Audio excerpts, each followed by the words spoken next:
Now we are going to do another experiment. This is pertaining to the 8th class. That is a law of reflection. Now, what is reflection? When light travels from one medium back to the same medium, this process is called as reflection. To understand this phenomenon of reflection, let us do a simple experiment. Now, we have taken a cardboard and then we have drawn a straight line and we have drawn a line perpendicular to that line. This line which is drawn perpendicular to that line is called as normal. Okay, and then we have a ray, that is incident ray, and we have another ray which is reflected ray.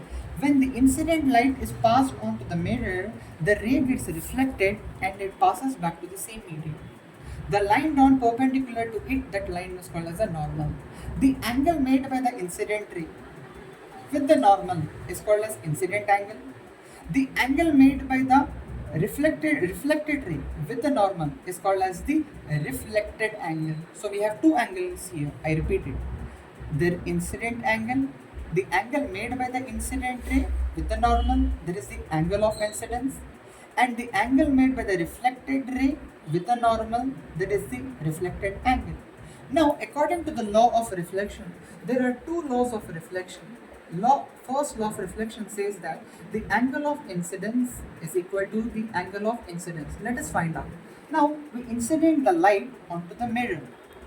Now, when we incident the light onto the mirror, you can see the light is reflected back with the same angle. If we incident the incident ray with 30-degree angle, the reflected ray is also making a 30-degree angle. Can you see it?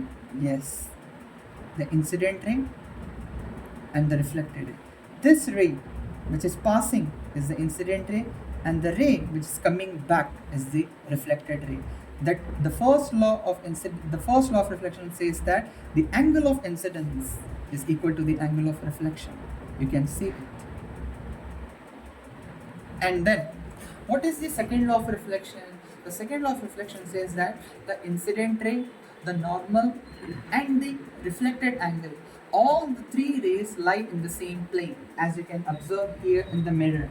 In the mirror, we can observe that the incident ray, the normal, and the reflected ray, all the three rays at a point are in the same plane. That is the plane of the mirror. This is the second law of reflection.